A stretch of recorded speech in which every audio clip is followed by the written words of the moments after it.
ረንስ ካሉት ከሌላ ካሉት አቅሜ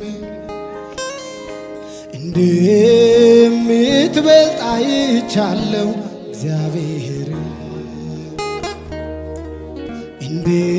እንደምትበልጥ አይቻለሁ እግዚአብሔር እንደምትበልጥ አይቻለሁ እንደምትበልጥ አይቻለሁ። በእስራኤል ውስጥ የነበሩ አለቆች ኢያሱም ሽማግሌዎችም ቃል ኪዳን ገቡላቸው። ከሩቅ አገር የመጡ መስሏቸው። በእንደዚህ አይነት ሁኔታ ውስጥ ነው እንግዲህ ገባኦን ከእስራኤላውያኖች ጋር ስምምነት ያደረጉት። ገባኦን ደግሞ ተከባለች በ5 ነገስታት። ገባኦን ተከባ ያለ ወደነ ኢያሱ መልእክተኛ ላከ። የገባኦን ንጉስ ተከበናል፣ ድረሱልን፣ አድኑን። እነ ኢያሱ ወደዛ ቦታ ላይ ጦሩን ይዞ ገባ። እግዚአብሔር አምላክ እንዲህ አለው፣ እንዳትፈራ ኢያሱ፣ ማንም የሚቀር የለም ከ5ቱ ነገስታት እጨርሳችኋለሁ አለ። ኢያሱ እንደ ሳምፕል ነው የሚቀመጠው። ተዋጊው እግዚአብሔር ነው። ክብር ለኢየሱስ ይሁን። እግዚአብሔር ትልቅ አምላክ ነው። ስለዚህ ኢያሱ ወጣ ወደ ገባኦን። ገባኦን ላይ ትልቅ ውጊያ ተካሄደ። ቀኑን ሙሉ ተዋግተው 5ቱም ነገስታት አላለቁም። ከዚህ የተነሳ ኢያሱ እንዲህ አለ፣ ፀሐይ ባለችበት ቦታ ላይ ትቁም አለ። ጨረቃም ባለችበት ቦታ ላይ እንዳትወጣ፣ መሽቷል ብላ እንዳትመጣ ጨረቃ፣ ፀሐይም ደግሞ ቀን አልፎብኛል ብላ እንዳትጠልቅ ፀሐይ ባለችበት ስፍራ ቆመች። የዛኔ የሰውን ልጅ እግዚአብሔር እንደዛ ቀን ሰምቶት የሚያውቅበት ከዛም በፊት አልነበረም፣ ከዛም በኋላም አልነበረም ይላል። ፀሐይ ባለችበት ቦታ ቆመች። ጠላቶቻችንን እስከምንጨርስ ድረስ ፀሐይ ባለችበት ስፍራ ትቁም አለ። ተፈጥሮ ታዛ እንድትቆም እግዚአብሔር አደረገ። የኢያሱን ቃል ሰምቶ ቃሉን አድምጡ። አንድም የቀረ ሰራዊት አልነበረም። በገባኦን ላይ የዘመቱት 5ቱ ነገስታቶች ሲሸሹ፣ የኢያሱን ጦር መቋቋም አቅቷቸው ሲሸሹ፣ ወደ ዱር ሲገቡ እግዚአብሔር ከላይ በበረዶ ድንጋይ ገደላቸው ይላል። በሰልፍ ከሞቱት ይልቅ በበረዶ ድንጋይ ተመተው የሞቱት ቁጥራቸው እጅግ ብዙ ነው ይላል። ታዲያ ይሄ ውጊያ የማውጊያ ነው፣ የእግዚአብሔር ውጊያ ነው። እነ ኢያሱ ለሳምፕል ነው የቆሙት። እኛ እኮ እግዚአብሔር አምላክ ልዋጋላችሁ ሲለን እኮ አይ አንተ አትዋጋ፣ አንተ ቁጭ በል እኛ እንዋጋለህ የምንነ እግዚአብሔርን አሳርፈ ነው እኛ ልንንቀሳቀስ የምንፈልግ ሰዎች እኮ ነን። እግዚአብሔር የሚደክም ይምሰለን ወይንስ ደግሞ የእግዚአብሔር ስም ጎልቶ የሚወጣ ከኛ ይልቅ መስሎ ይታየን? አይታወቅም። ኑሯችሁን ልኑርላችሁ ሲለን አይደለም የኔን ኑሮ ራሴ ልኑረው የምንለን። እኔ ልቅደምላችሁ ሲለን አይደለም አንተ አትቅደም እኔ ልቅደም የምንል ሰዎች ነን። ከዚህ የተነሳ ታውቃላችሁ በሚገጥመን ሰልፍ ሁሉ ተሸናፊዎች ነን፣ ወዳቂዎች ነን። የኑሮ ማዕበል ያንገላታናል፣ የተወደደ ነገር ያንገላታናል። አሸንፈን የምናልፍበት ምንም ነገር የለም። ለምን ከተባለ ንጉሱ አልቀደመም። ልዋጋላችሁ ሲለን አትዋጋልን ብለነዋል። ልቅደምላችሁ ሲለን አትቅደምልን ብለነዋል። ከዚህ የተነሳ እንዴት የሰልፍ አሸናፊ እንሆን? እንዴት ድል አድራጊ እንሆን? አልገባንም። ለምን ከተባለ የሚለምድ ጭንቅላት ስላለን ለምደነዋል። ትላንትና የሆነ ድል አድርገን ከሆነ ትላንትና አሸንፈን ከሆነ ሁሌ ያሸንፈን የምንኖር ስለሚመስለን እግዚአብሔርን ወደ ኋላ አድርገነዋል፣ ከጀርባ አስቀምጠነዋል። አንተ አታዋጣም ለኑሮዬ ያለው ያክል ነው የሆነው። ክብር ለኢየሱስ ይሁን። እግዚአብሔር ትልቅ አምላክ ነው። የሚገርማችሁ እግዚአብሔር ድንገት የተገለጠ አምላክ ስለሆነ በዛ ቦታ ላይ አሁን እነዚህ እስራኤላውያኖችን በእንደዚህ አይነት ስህተት ውስጥ እያሉ ኢሳይያስ ምዕራፍ 28 ላይ ያስታውሳቸዋል። የእግዚአብሔር ቃል ስርዓት በስርዓት እንደሆነባቸው ይነግራቸዋል። ወሬ ማስተዋልን ለማን የሰጠው? በወሬ የተጠመዳችሁ ናችሁ ይላቸዋል። ጡት ለጣሉ ወተት ላቆሙ ሕፃናቶች ማስተዋል ይሰጥ ይሆን? ወተት ማን ነው? ማስተዋል ይሰጥ ይሆን? ወሬ ለማን ነው ይላቸዋል። ጡትን የጣላችሁት እናንተ ወተትን ያቆማችሁት ጠንካራ ነገር ጋር አልደረሳችሁም እያላቸው ነው። ሁሌ በስርዓት ተጠምዳችኋል። የስርዓት አድናቂ ናችሁ። ስርዓት ጠባቂ፣ ስርዓት ናፋቂዎች ናችሁ። ስርዓት በስርዓት ሆኗል። ጥቂት በዚህ ጥቂት በዛ። ነገር ግን የእግዚአብሔር ቃል ራሱ ቃሉ ወጥመድ ሆኖባችኋል። ለምን? የእግዚአብሔርን ቃል እንደ ስርዓት ብቻ ነው የያዛችሁት። ለህይወት ብላችሁ አይደለም እየሰማችሁት ያላችሁት። ለስርዓት ነው የያዛችሁት። ለስርዓት ነው ያዳመጣችሁት። ክብር ለኢየሱስ ይሁን። እግዚአብሔር ትልቅ አምላክ ነው። ይነግራችኋል። ስለዚህ በጽዮን ላይ እኔ ድንጋይ አስቀምጣለሁ፣ አለት መሰረቱ የጸና በሱ አለት የሚያምን አያፍርም፣ አያፍርም በፍጹም ይላችኋል። አብዛኞቻችሁ ግን ስታችኋል ይላችኋል። ካህናቶችን ሰብስባችኋል፣ ነቢያቶችን ጠርቷችኋል። ነቢያት፣ ካህን በወይን ጠጅ እየተጎነጩ ሰክረዋል። ለቁራሽ እንጀራ የሚተነብዩት ትንቢት አለ። በራእይ ስተዋል ይላል፣ በፍርድ ስተዋል ይላል። ነቢዩ ጠጥቶ የወይን ጠጅ በመጠጥ ውስጥ የሚታየው የሱ ራእይ ነው በቃ። ምክንያቱም የሰከረ ሰው ብዙ ነገር ይታየዋል። የሰከረ ሰው ልቡ ተራራ ነው። የሰከረ ሰው ሁሉን ነገር የሚያሸንፍ ይመስለዋል። ስለዚህ ነቢያቶቹም ካህናቶቹም ሰክረዋል። አሁን ላይ ያለንበት ዘመን ልክ እንደዛ ነው። ነቢያቶቹ ሰክረዋል፣ ሰክረዋል በጣም። ካህናቶቹ መሪዎቹ ሰክረዋል። ተደብቀው ይጎነጫሉ፣ የወይን ጠጅ ይጠጣሉ። የሚጠጡት መጠጥ አለ።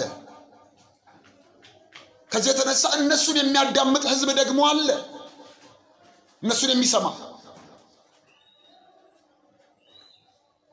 እግዚአብሔር አምላክ በዛ ሰዓት ላይ ተገልጦ በፍርድ ስታችኋል፣ በራእይ ስታችኋል ይላችኋል።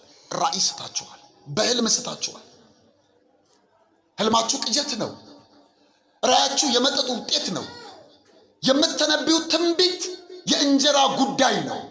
ለእንጀራ ተብሎ ነው። ስለዚህ ስታችኋል ይላችኋል፣ ይናገራችኋል። ምን ይላችኋል? እናንተ ከሞት ጋር ቃል ኪዳን አድርገናል፣ ከሲኦል ጋር ተማምለናል ትላላችሁ። እሱ ቃል ኪዳን ይፈርሳል። ሞት እንደሆነ የተጥለቀለቀ መቅሰፍት ሲመጣ አይስታችሁ፣ ይዟችሁ ይሄዳል ይላል። አልጋ ላይ ትተኛላችሁ፣ አልጋው አጭር ይሆንባችኋል። መጎናጸፊያ ትጎናጸፋላችሁ፣ መጎናጸፊያው እግራችሁን ሊሸፍን አይችልም።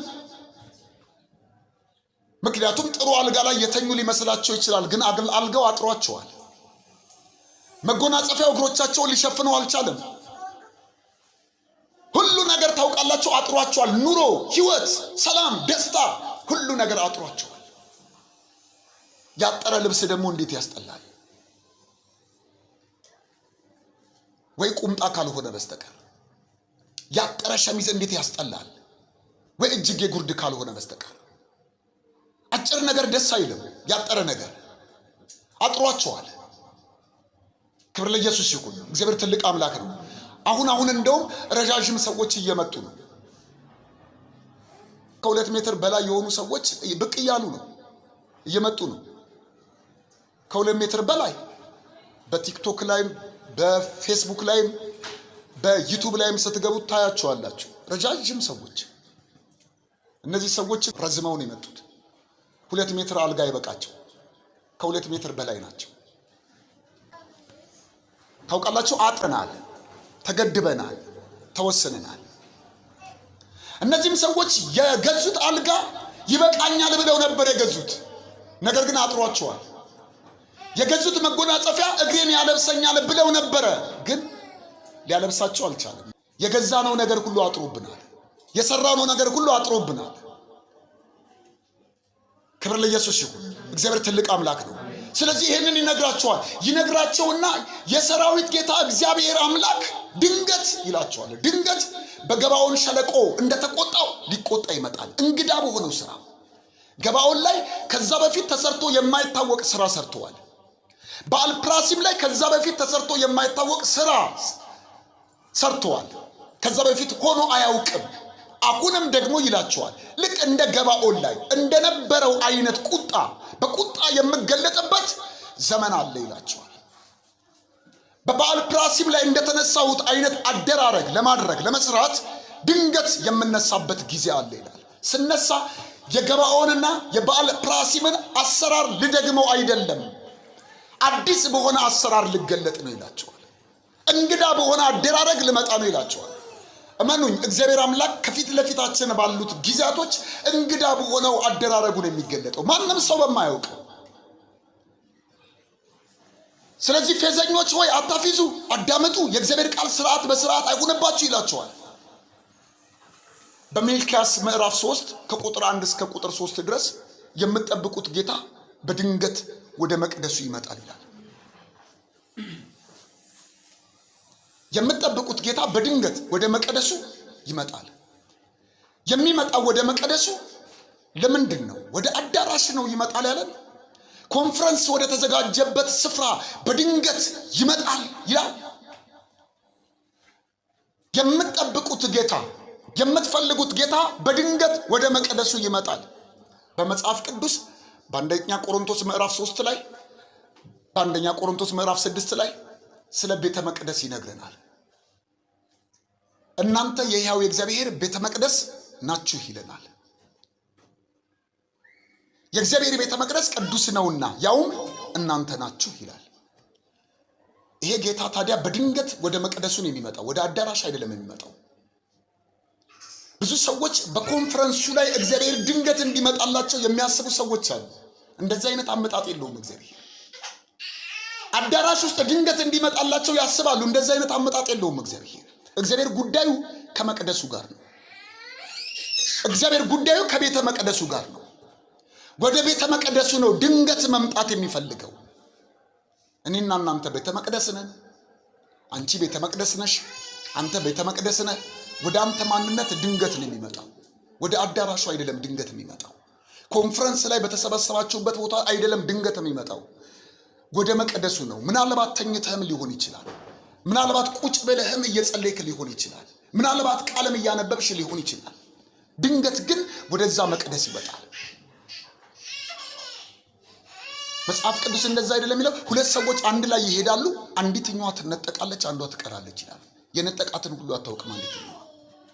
ሁለት ሰዎች አንድ ላይ ይተኛሉ። በአንድ መኝታ ቤት ውስጥ ያሉ ሰዎች ወደ አንደኛው መቅደስ የሰራዊት ጌታ እግዚአብሔር ድንገት ሊመጣ ይችላል።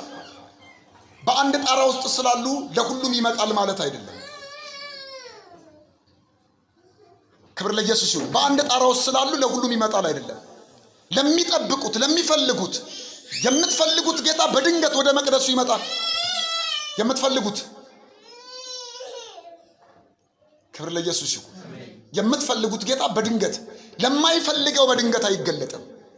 የማይፈልገው በአንድ አዳራሽ ውስጥ ብዙ አለ፣ የሚፈልጉት ደግሞ ብዙ አለ። ስለዚህ ወደሚፈልጉት የሱ ወደ ሆነው መቅደስ በድንገት ይመጣል። ክብር ለኢየሱስ ይሁን። በድንገት የሚመጣው እንግዳ ስራ ለመስራት ነው። ያልታወቀ አደራረጉን ለማድረግ ነው። በድንገት ይመጣል ይልና በዛ ስፍራ ላይ እሱ እንደ አንጥረኛ ብርን እንደሚያነጥር ያነጥራቸዋል። እንደ አጣቢ ሳሙና ያጠራቸዋል ይላል። ለማጥራት ለማንጠር ነው በድንገት የሚመጣው። ለመቀለድ አይደለም፣ ለማፌዝ አይደለም። እግዚአብሔር ናልኝ ብዬ ስጮህ እኮ ሊያጠራኝ ነው የሚመጣው። እንደ አጣቢ ሳሙና ሊያጥበኝ ነው የሚመጣው። ከናደፈው ማንነቴ ሊያስገባኝ አይደለም። ይመጣል ወደ እኔ ማንነት፣ ይመጣል ወደ እናንተ ማንነት። ይመጣና እንደ አጣቢ ሳሙና ያጠራል። እንደ አንጥረኛ አንጥሮ ያወጣቸዋል። ክብር ለኢየሱስ ይሁን። እግዚአብሔር ትልቅ አምላክ ነው። ስሙ ለዘላለም የተባረከ ይሁን። ዘመናችሁን ኢየሱስ ይባረክ። ተባረኩ። እግዚአብሔር አምላክ ዛሬም ድንገት በበዓል ፕራሲም ላይ እንደተነሳው በገባኦን ሸለቆ ላይ እንዳደረገው አደራረግ እግዚአብሔር ይገለጣል። ጠላት እስኪያልቅ ድረስ በገባኦን ላይ ፀሐይ ቆማለች። ጠላቶቻችን እኛን የታገለን ነገር እስኪወድቅ ድረስ እግዚአብሔር አምላክ ማቆም የሚገባውን ነገር ሁሉ ያቆማል። ፀሐይን አቁሞ ጠላቶቻቸውን እንደጨረሰ በበረዶ ድንጋይ እግዚአብሔር አምላክ መቆም የሚገባውን አስቁሞ እስከፈለግነው ድረስ እስከተጠማነው ድረስ ለፌዝ አልሆነብንም ቃሉ፣ ስርዓት አልሆነብንም ቃሉ፣ ለህይወት ፈልገነዋልና። ስለዚህ እግዚአብሔር ስለኛ ማንኛውም ነገር ቢነሳ እኛን የታገለን ነገር እስኪጥል ድረስ መቆም የሚገባውን ነገር እግዚአብሔር ያቆማል። አሁን እስትንፋስ መዝጋትም ካለበት እግዚአብሔር አምላክ ያንንም ሊዘጋ ይችላል። ምክንያቱም እግዚአብሔር በራሱ ስራ ላይ አደናቃፊ ሆኖ የሚገለጥበትን ሁሉ ከፊት ለፊት መንቀል የሱ ተግባር ነው። ክብር ለኢየሱስ ይሁን። እግዚአብሔር ዘመናችሁን ይባረክ። እንጸልያለን።